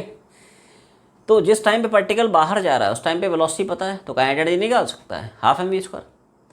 जिस टाइम पे बाहर जा रहा है उस टाइम पे रेडियस डी का रेडियस, उस टाइम पे वेलोसिटी निकाल लिया है, और वेलोसिटी आ गया तो उस टाइम पे मैक्सिमम का एनर्जी कितनी निकल आएगी, हाफ mv² चिपका दे।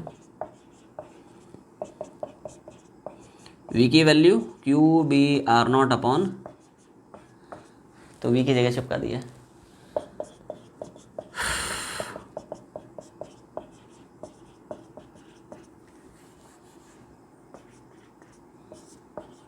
Q² B² R0² upon M², तो के की मैक्सिमम वैल्यू कितनी हो जाएगी, Q² B² R0² upon twice M, M हो जाएगा,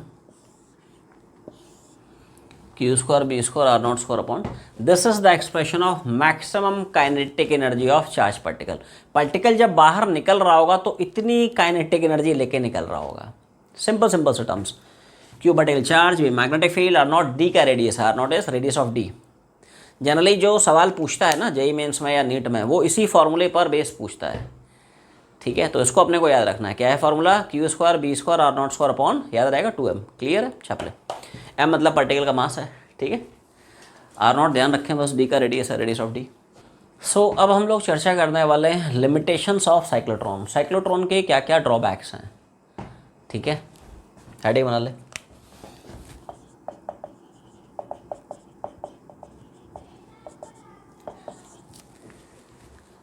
साइक्लोट्रॉन का जो डिवाइस है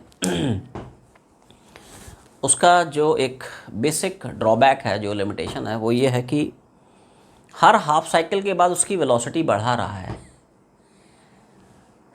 अगर वेलोसिटी एक लिमिट से ज़्यादा बढ़ गई, काफ़ी एक्सट्रीमली हाई वेलोसिटी हो गई उस, है ना, चार्ज पार्टिकल की, तो यहाँ पे आइंस्टीन साहब आके प्रकट हो जाते हैं। Einstein's theory of relativity. Einstein sir का कहना ये था कि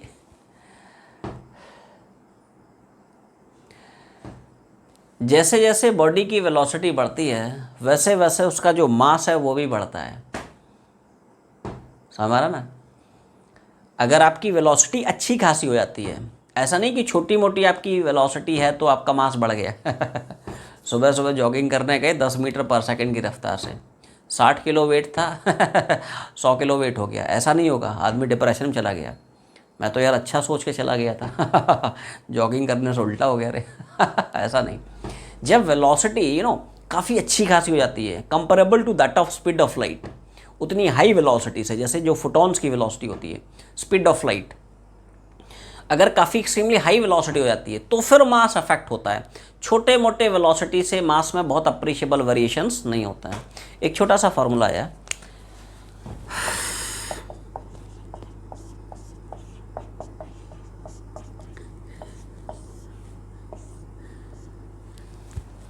एम नॉट को बोलते हैं रेस्ट मास। क्या है? बॉडी का वो मास जब वो रेस्ट पे है। ठीक है, थोड़ा सा टर्मिनोलॉजी तुम लोग नोट भी कर लो, है ना, मैं लिखा देता हूँ। What is M, what is, है ना, M naught, what is C, what is V. लिखो, M naught is rest mass, C लिख लो स्पीड ऑफ लाइट,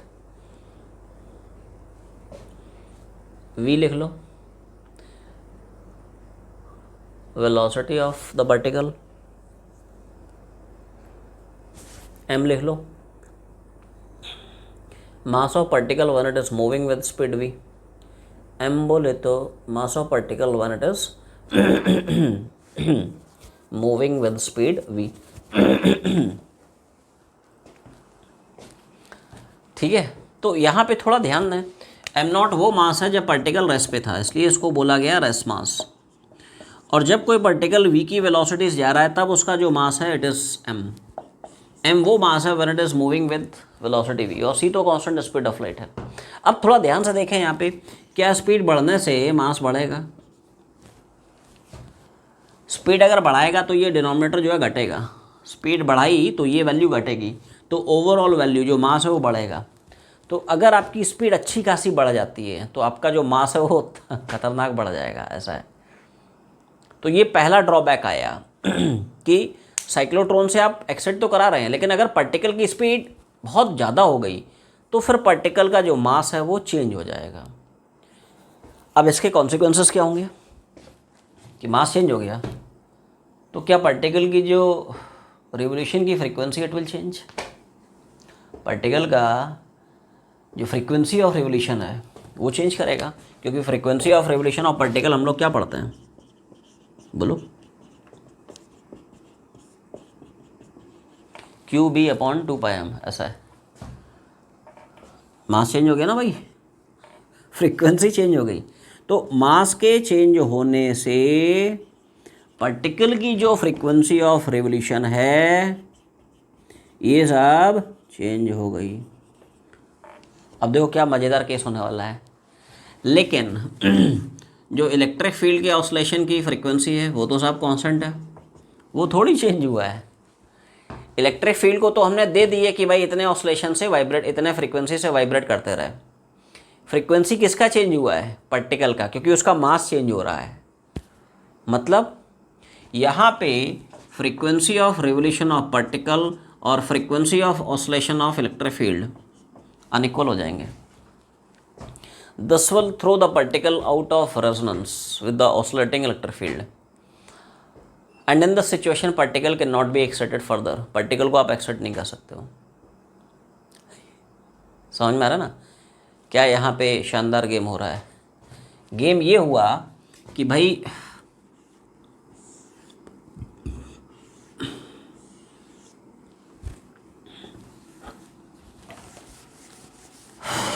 गेम जो है यहाँ पे ये हुआ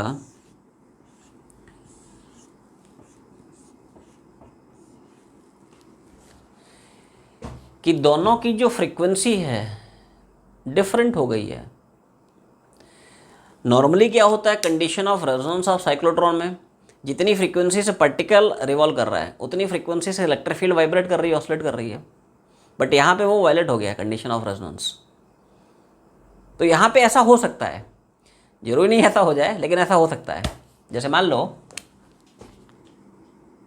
पार्टिकल यहाँ से यहाँ जंप मार रहा है, अभी मान लो ये पॉजिटिव है, ये नेगेटिव है ना, ये हायर है, ये लोअर है, और साहब इलेक्ट्रिक फील्ड इधर थी, है ना, और पार्टिकल मज़े से घूम गया। अब रुकना, ऐसा जरूरी नहीं ऐसे ही हो, लेकिन ऐसा भी हो सकता है। क्या हो सकता है, ध्यान सुनना, क्या मज़ेदार खेल हो रहा है। हो सकता है जितने टाइम में पार्टिकल ने आधा चक्कर मारा उतने टाइम में हो सकता है इलेक्ट्रिक फील्ड ने एक चक्कर मार लिया, क्योंकि अब तो दोनों की फ्रीक्वेंसीज अनइक्वल है। तो अब जब पार्टिकल यहाँ पे एंट्री मारने जाएगा तो अब क्या इलेक्ट्रिक फील्ड इसको रिटार्ड करा देगा? ये सुनो भाई, पार्टिकल की वेलोसिटी इधर है लेकिन इलेक्ट्रिक फील्ड तो इधर है, इलेक्ट्रोस्टैटिक फोर्स तो लग गया, रिटार्डेशन हो गया, तो यार ये ये तो काम खराब कर देगा। ये जो है इलेक्ट्रिक फील्ड इसकी वेलोसिटी को घटा देगा। वेलोसिटी घटी मतलब काइनेटिक एनर्जी घटी मतलब रेडियस घटा, √2m k/qb। काइनेटिक एनर्जी घट गई मतलब रेडियस घट गया। पार्टिकल के सर्कल का रेडियस बड़ा होने की जगह छोटा हो गया, पार्टिकल अंदर बाहर निकलने की जगह अंदर घुस गया। नॉर्मली ये पार्टिकल क्या एक्सपेक्ट कर रहा था कि मैं आधा चक्कर लगाऊं तो इलेक्ट्रिक फील्ड भी आधा ऑसिलेशन कंप्लीट कर ले और फिर वापस से इलेक्ट्रिक फील्ड इधर हो जाए जो कि इसकी वेलोसिटी को बढ़ा दे और रेडियस बढ़ जाए। उल्टा हो गया, इसने आधा चक्कर मारा और उसने एक चक्कर मार लिया, खच कुछ, क्योंकि दोनों की फ्रीक्वेंसी डिफर कर रही है। ऐसा हो सकता है, क्वाइट पॉसिबल। तो वेलोसिटी इधर है, इलेक्ट्रिक फील्ड इधर है। अब तो यार ये तो इसको रिटायर्ड कर देगा, वेलोसिटी घटा दिया, काइनेटिक एनर्जी घटा दिया, रेडियस घट गया। तो और रेडियस बड़ा होने की जगह ये ले छोटा आ गया, तो पार्टिकल बाहर निकलने की जगह अंदर घुस गया सेंटर में घुस गया। सो ऐसे केस में particle can not B accelerated further. यहाँ पे क्या रिजल्ट आया, particle can not B accelerated. तो ये सबसे पहला और बेसिक ड्रॉबैक है इस साइक्लोट्रॉन का। इसका ट्रीटमेंट भी है, ठीक है, इसको कैसे हम रेक्टिफाई कर सकते हैं। अब ये जो ड्रॉबैक आया, लिमिटेशन आया, इसको हम दो तरह से रेक्टिफाई कर सकते हैं। पहला मेथड है कि भाई frequency of revolution of particle आप पढ़ते क्या हैं, QB 2πm। प्रॉब्लम कहाँ पे जा रही है, मास बढ़ गया, मैग्नेटिक फील्ड बढ़ा दे, मामला बैलेंस हो गया, ठीक है, सॉर्ट आउट हो गया। भाई मास बढ़ने से तो दिक्कत जा रही है, वेलोसिटी जरूर से ज़्यादा बढ़ गई, मास बढ़ गया तो ये जो पोल्स बैठे हैं, पोलू बैठे हैं, नॉर्थ पोलू साउथ पोलू, ठीक है, तो इस मैग्नेटिक फील्ड की स्ट्रेंथ बढ़ा दे, तो मास बढ़ रहा है, मैग्नेटिक फील्ड बढ़ा दे, मामला कांस्टेंट हो गया, ठीक है। फिर से condition of resonance of cyclotron restore हो गया, पार्टिकल की रिवोल्यूशन की फ्रीक्वेंसी इलेक्ट्रिक फील्ड का ऑसिलेशन की फ्रीक्वेंसी बैलेंस कर गई, ठीक है। फिर से कंडीशन ऑफ रेजोनेंस साइक्लोट्रॉन, ठीक है, रिस्टोर हो गई और पार्टिकल को वापस से आप एक्सेलरेट करा सकते हैं। छापते चलें, दूसरा ट्रीटमेंट बताता हूँ। दूसरा ऑप्शन ये है अपने पास क्या कि ठीक है भाई मास बढ़ रहा है, पार्टिकल की जो रिवोल्यूशन की फ्रीक्वेंसी घट रही है, तो उसी रेशियो में इलेक्ट्रिक फील्ड की जो ऑसिलेशन की फ्रीक्वेंसी घटा दे, मामला फिर से बैलेंस हो जाएगा। समझ में आ रहा है भाई, प्रॉब्लम तो यही आ रही है ना कि मास बढ़ रहा है, मास के बढ़ने से, है ना, frequency of revolution of particle, mass बढ़ रहा है तो ये घट रहा है, तो उसी सीक्वेंस में, उसी रेशियो में इलेक्ट्रिक फील्ड की भी फ्रीक्वेंसी घटा दे। पार्टिकल थोड़ा सा मास बढ़ गया, फ्रीक्वेंसी थोड़ी सी घट गई, तो जो इलेक्ट्रिक फील्ड है उसकी भी फ्रीक्वेंसी थोड़ी सी घटा दे, मामला फिर से बैलेंस हो गया। Condition of resonance of cyclotron वापस से रिस्टोर हो गई, पार्टिकल को हम वापस से एक्सलेट करा सकते हैं, ठीक है।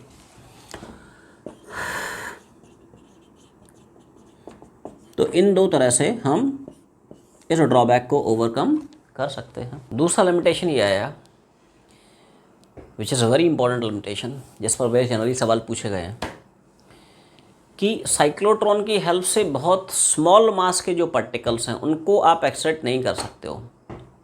For example, electrons can not B accelerated with the help of cyclotron. Very important reason है ना। देख, तो दूसरा ड्रॉबैक ये आया कि अगर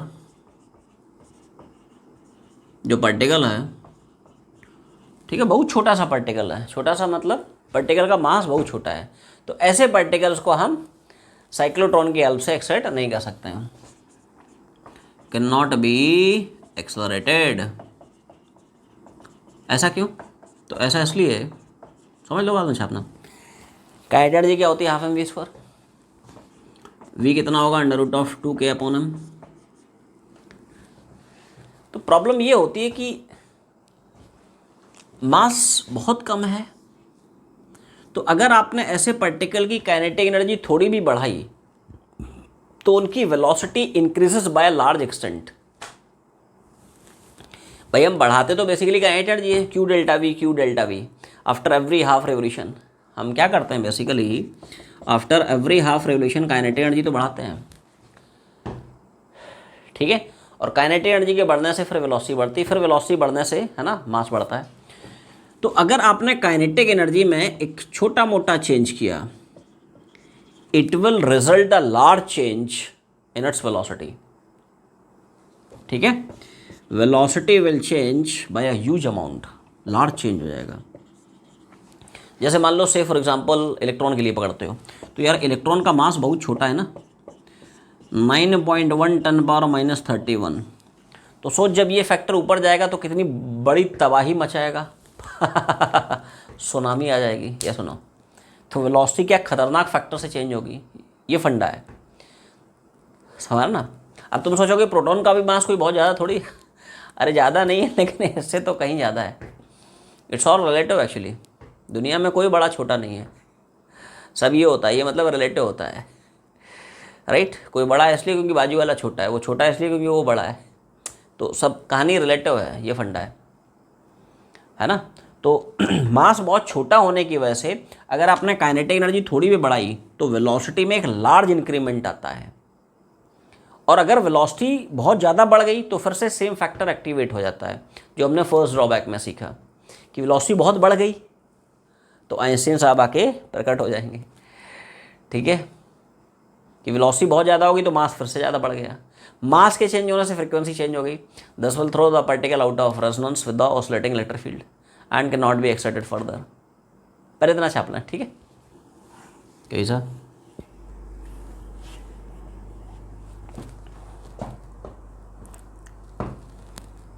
ओके, अब अगर वेलोसिटी बहुत ज़्यादा बढ़ गई तो फिर से सेम फैक्टर एक्टिवेट हो जाता है, कौन सा, पार्टिकल की जो रेवोल्यूशन की फ्रीक्वेंसी है, पार्टिकल की रेवोल्यूशन की फ्रीक्वेंसी क्या है, वेलोसिटी बहुत ज़्यादा बढ़ा दी तो आइंस्टीन साहब का क्या कहना है, m बराबर m0 upon under root of, है ना। वेलोसिटी बढ़ाते जाएंगे तो मास, वेलोसिटी बढ़ाने से मास बढ़ता जाएगा, और मास के बढ़ने से क्या होगा साहब, पार्टिकल की जो फ्रीक्वेंसी है, पार्टिकल के रेवोल्यूशन की फ्रीक्वेंसी चेंज हो जाएगी। अच्छा, इलेक्ट्रिक फील्ड के जो ऑसिलेशन की फ्रीक्वेंसी है वो थोड़ी चेंज होगी, वो तो कांस्टेंट रहेगी, सेम फैक्टर है जैसा ड्रॉबैक नंबर 1 में था, ठीक है, सेम फैक्टर एक्टिवेट हो गया है। मतलब अब पार्टिकल की रेवोल्यूशन की फ्रीक्वेंसी, इलेक्ट्रिक फील्ड के ऑसिलेशन की फ्रीक्वेंसी, ये अनइक्वल हो जाएंगे, तो फिर से वैसा ही हो सकता है क्या,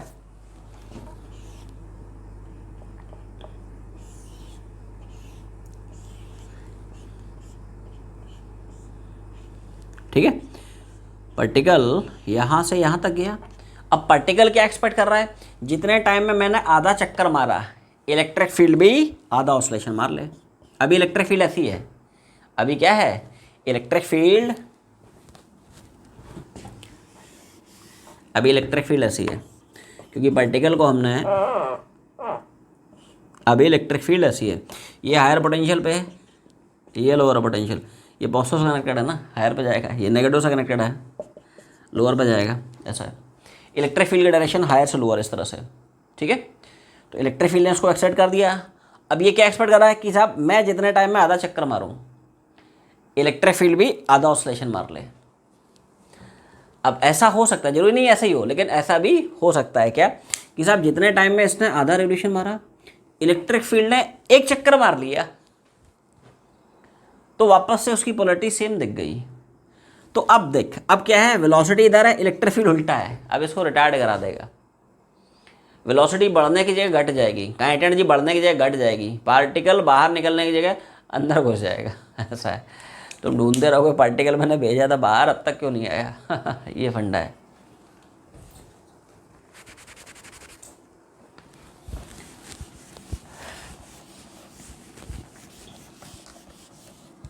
ठीक है भाई, तो यहाँ पे ऐसा होगा कि साहब वेलोसिटी इसकी इधर है ना, पार्टिकल की वेलोसिटी इधर है लेकिन इलेक्ट्रिक फील्ड इधर है, तो इलेक्ट्रिक फील्ड इसको रिटायर्ड करा देगा, फोर्स लगेगा, एक्सेशन, है ना। तो वेलोसिटी क्या होगी, समय के बढ़ने से इसकी वेलोसिटी घट जाएगी, काइनेटिक एनर्जी घट जाएगी, सर्कल का रेडियस घट जाएगा, r बराबर अंडर रूट ऑफ 2m, ठीक है भाई। तो काइनेटिक एनर्जी घट गई, रेडियस घट गया, तो सर्कल का रेडियस बड़ा होने की जगह छोटा हो गया, पार्टिकल बाहर निकलने की जगह अंदर घुस गया। तो ऐसे केस में particle can not be excited further.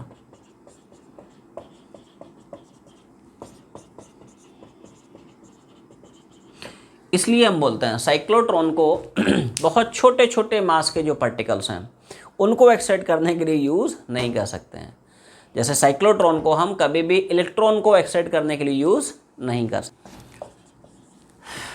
Cyclotron का जो आखिरी ड्रॉबैक है वो ये आया कि साइक्लोट्रॉन की जो मशीन है उसकी हेल्प से हम ऐसे पार्टिकल्स को एक्साइट नहीं करा पाते हैं which are neutral particles, uncharged particles.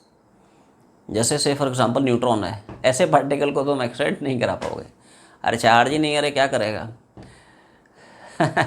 Charge है नहीं, इलेक्ट्रिक फील्ड लगाए पड़ा है बैठा है आराम से, लगा ले भाई लगा ले अरे चार्ज पार्टिकल ही नहीं है इलेक्ट्रिक फील्ड कितना मर्जी लगा ले, फोर्स ही नहीं लगेगा, है ना।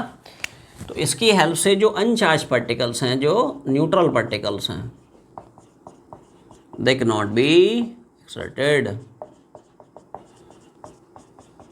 समझ पा रहे हो? जैसे से फॉर एग्जांपल न्यूट्रॉन है, तो न्यूट्रॉन के पास कोई चार्ज ही नहीं है, आपने पोटेंशियल डिफरेंस अप्लाई कर दिया।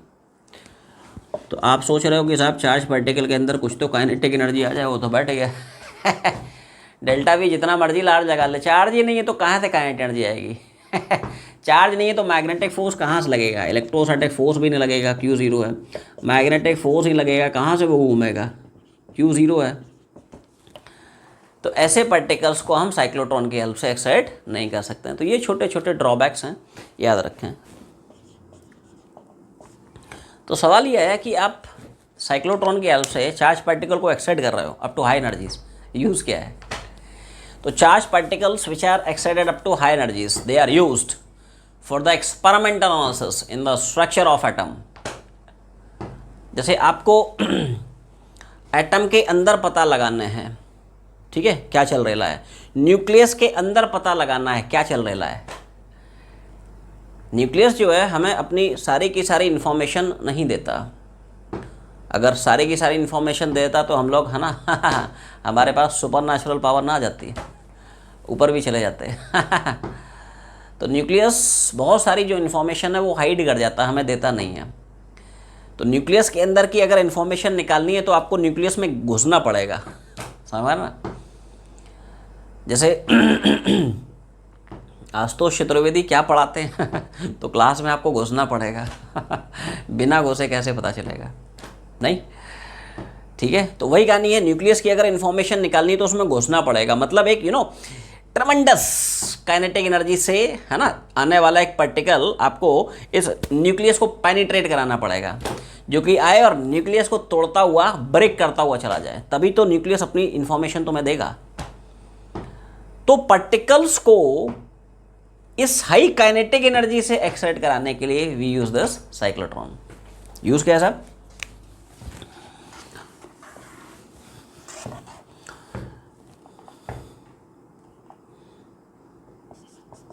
for the experimental analysis in the structure of atom and nucleus। जैसे तुम लोग केमिस्ट्री में भी पढ़ते होगे, Rutherford scattering experiment and Rutherford atomic model में पढ़ा है।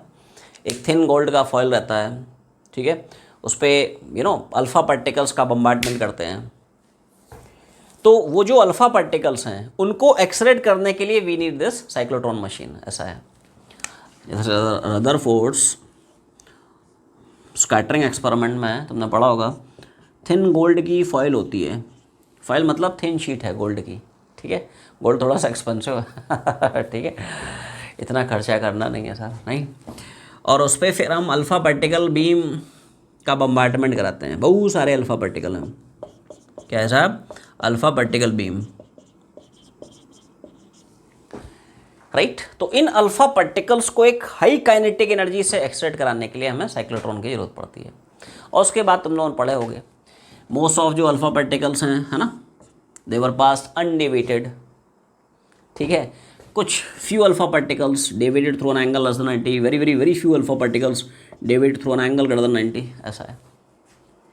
तो इन अल्फ़ा पार्टिकल्स को, है ना, हाई काइनेटिक एनर्जी से एक्साइट कराने के लिए हमें साइक्लोट्रॉन की ज़रूरत पड़ती है। तो अब आते हैं एप्लीकेशंस ऑफ साइक्लोट्रॉन।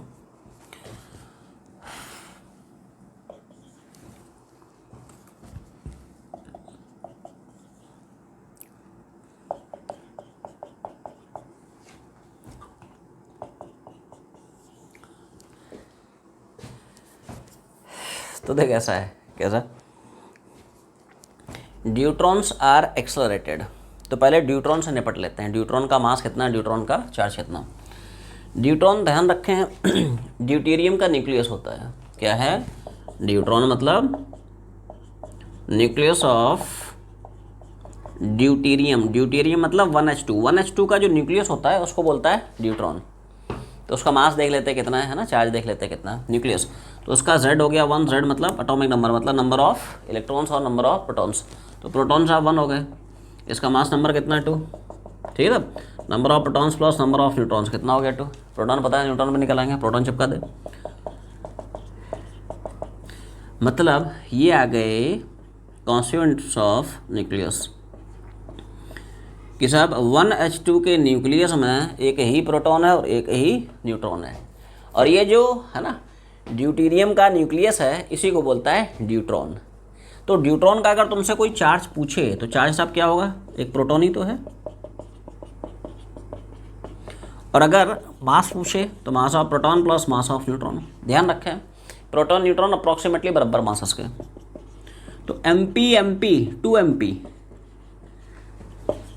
प्रोटॉन का मास कितना होता है, 1.66 इंटू 10⁻⁻27 kg। वैसे इस सवाल में ये डेटा तुम्हें दिया हुआ है, बट कई बार मोस्ट ऑफ द टाइम्स वो डेटा तुम्हें गिवन नहीं होता है। तो अपने को याद रखना है, ठीक है, कि ड्यूट्रॉन का मास कितना, चार्ज कितना। हाँ हाँ बिल्कुल बिल्कुल, ठीक है। तो मास हो गया, चार्ज हो गया। अब सवाल पे आते हैं।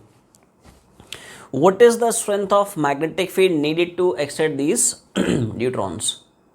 फ्रीक्वेंसी का फार्मूला घुमा दे। साइक्लोट्रॉन का फ्रीक्वेंसी अपने को गिवन है। What is the formula of frequency, ठीक है, सारी वैल्यू छाप दे। फ्रीक्वेंसी कितना, 10⁻7। चार्ज कितना अभी भी निकाल लिया। मैग्नेटिक फील्ड खैर वही पूछ रहा है, मैग्नेटिक फील्ड वही अपने को पूछ रहा है। पाई की वैल्यू 3.14। मास अभी भी देख लिया, हो जाएगा भाई।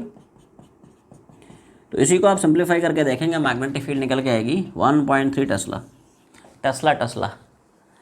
सेकेंड पॉइंट पूछ रहा है what is the energy of deuterons emerging from the cyclotron. तो क्या ये हमें पूछ रहा है maximum kinetic energy of charge particle, ये सुनो।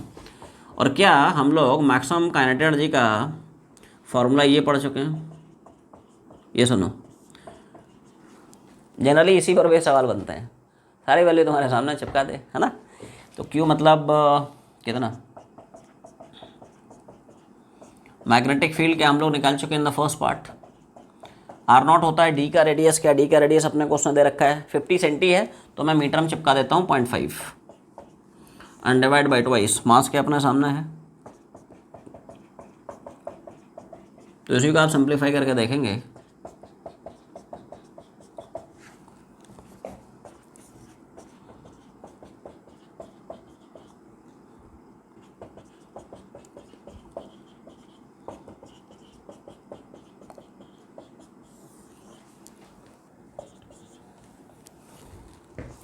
तो इसमें चर्चा हो रही है अल्फा पार्टिकल। तो अल्फा पार्टिकल क्या होता है पहले से इसे निपट लेते हैं।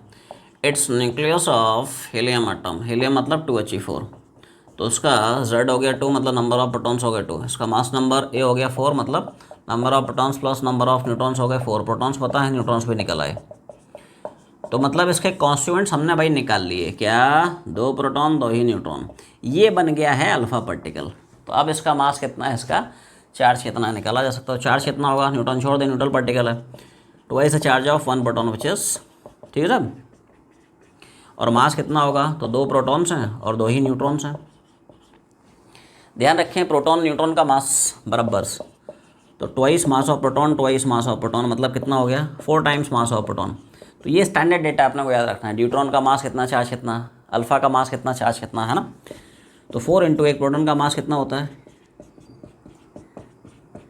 क्लियर। अब सवाल पे आते हैं। How rapidly should the electric field between the dees be reversed. क्या पूछ रहा है, frequency of oscillation of electric field, किस फ्रीक्वेंसी से इलेक्ट्रिक फील्ड को रिवर्स किया जाए। तो आसान भाषा में they are asking frequency of cyclotron, क्योंकि वही frequency of revolution of particle, वही frequency of oscillation of electric field, वही है साइक्लोट्रॉन फ्रीक्वेंसी। आसान भाषा में दे आर आस्किंग दिस। सारी वैल्यू तुम्हारे सामने चिपका दे, है ना, हो जाएगा भाई। तो Q मतलब हो गया, ठीक है। वैसे सवाल में अल्फ़ा का चार्ज मास दिया हुआ है, but most of the times तुम्हें गिवन नहीं होता, वो अपने को याद रखना है, ठीक है। मैग्नेटिक फील्ड 1.25 टेस्ला, पाई की वैल्यू हो गई, मास हो गया तुम्हारे सामने ही है, हो जाएगा भाई। तो इसी को आप सिंप्लीफाई करके देखेंगे। सेकेंड पार्ट में पूछ रहा है What are velocity and kinetic energy of the alpha particle when it is moving in a circle of radius this? जब अल्फा पार्टिकल इस सर्कल के, है ना, अलॉन्ग मूव कर रहा है, इस रेडियस के सर्कल के अलॉन्ग मूव कर रहा है, तो बता उस अल्फा का, ठीक है, वेलोसिटी क्या है, या उस अल्फा पार्टिकल का काइनेटिक एनर्जी कितना है। बड़ा आसान है, just use the formula of radius of circle, पढ़ चुके हैं। रेडियस का फार्मूला, टाइम पीरियड का फार्मूला, फ्रीक्वेंसी का और मैक्सिमम काइनेटिक एनर्जी, बस ये 4 गिनती के फार्मूले जो अपने को याद रखना है फॉर दिस साइक्लोट्रॉन। तो हो जाएगा भाई। तो यहाँ पे रेडियस अपने को दे रखा है उसने 25 सेंटी है, तो मैं मीटर में चिपका देता हूँ। मास तो यार अपने सामने है कितना, वेलोसिटी तो खैर पूछ ही रहा है, चार्ज हो गया कितना, और मैग्नेटिक फील्ड की स्ट्रेंथ अपने को उस अंदर रखी है कितनी, हो जाएगा भाई। तो यहाँ से जब रेडियस इतना है तो करस्पॉन्डिंग वेलोसिटी कितनी वो निकल आएगी। इसी को आप सिंप्लीफाई करके देखेंगे। And look at this factor 10⁻⁷ metre per second. क्या तोड़ू velocity, only slightly less than speed of light, खतरनाक वेलोसिटी है। ठीक है, जो अल्फा पार्टिकल है इसके अंदर रॉकेट लग गया, भाग गया, ठीक है। और क्या पूछ रहा है, इसी टाइम पे बता इसकी काइनेटिक एनर्जी। अरे भाई वेलोसिटी पता है, काइनेटिक एनर्जी नहीं निकाल सकता है। काइनेटिक एनर्जी कितनी, हाफ mv² चिपका दे। तो मास हो गया 4 इंटू कितना, और वेलोसिटी तो खैर अभी भी हम लोग निकाल रहे हैं। तो इसी को आप सिंप्लीफाई करके देखेंगे तो काइनेटिक एनर्जी का एक्सप्रेशन आ जाएगा। तो ऐसे छोटे छोटे सवाल बनते हैं। सो आज की जर्नी हम लोग यहीं पे वाइंड अप करेंगे। तब तक पढ़ाई करते रहें। All the very best.